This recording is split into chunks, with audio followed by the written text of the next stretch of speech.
గద్దర్ సినీ పురస్కారాల ప్రదానోత్సవానికి చిత్ర పరిశ్రమకి చెందిన ప్రతి ఒక్కరూ హాజరై విజయవంతం చేయాలని తెలంగాణ ఎఫ్డీసీ చైర్మన్ ప్రముఖ నిర్మాత దిల్ రాజు కోరారు.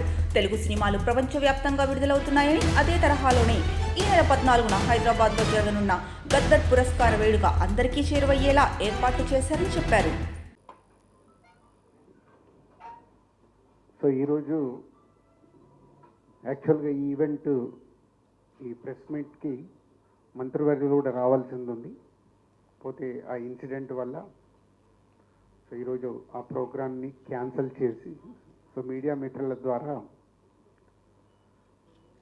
సో 14th రోజు జరగబోతున్న ఈ Telangana Gaddar film awards 14 years తర్వాత ఈ రాష్ట్రం ప్రభుత్వం ఈ కార్యక్రమాన్ని పెట్టడం, దాన్ని విజయవంతం చేయాల్సిన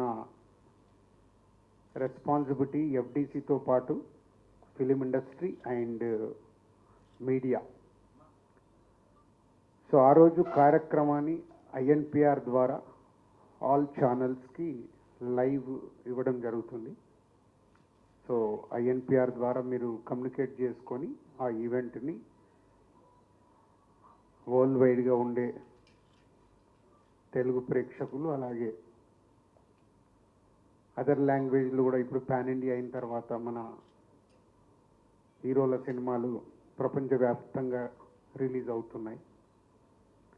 కాబట్టి ఈ ఈవెంట్ అందరికీ రీచ్ అయ్యేలాగా మీ వంతుగా లైవ్ ప్రోగ్రామ్ని కండక్ట్ చేయాలని ఎఫ్డీసీ ద్వారా కోరుచున్నాం. 6 o'clock ఈవెంట్ షార్ప్గా స్టార్ట్ అవుతుంది. 2014 నుంచి 2023 వరకు every year three best films, ప్రతి బెస్ట్ ఫిలింకి hero, heroine, producer and director 4 awards ఇవ్వడం అనేది ఇప్పుడు ఈ తెలంగాణ గద్దర్ ఫిలిం అవార్డ్స్ నుంచి ఇంట్రడ్యూస్ చేస్తున్నాం.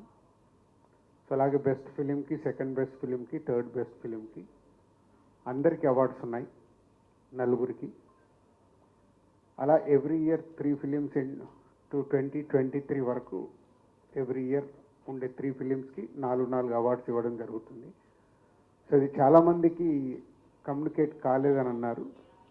ఇది కూడా మీడియా మిత్రులు ఇది అందరికీ రీచ్ అయ్యేలాగా చేయాలని కోరుకుంటున్నాను. అలాగే 2024లో ఏవైతే అవార్డ్స్ అనౌన్స్ ఉన్నాయో అవన్నీ అందరికీ ఇన్విటేషన్స్ కూడా ఈరోజు రీచ్ అయ్యాయి. సో తెలుగు చలనచిత్రలో ఉండే అందరికీ ఎఫ్డీసీ చైర్మన్గా నా విన్నపం, అందరూ పార్టిసిపేషన్ చేసి 14 సంవత్సరాల తర్వాత జరుగుతున్న ఈవెంట్ని సక్సెస్ చేయాల్సిందిగా అందరినీ కోరుకుంటున్నాను. Thank you.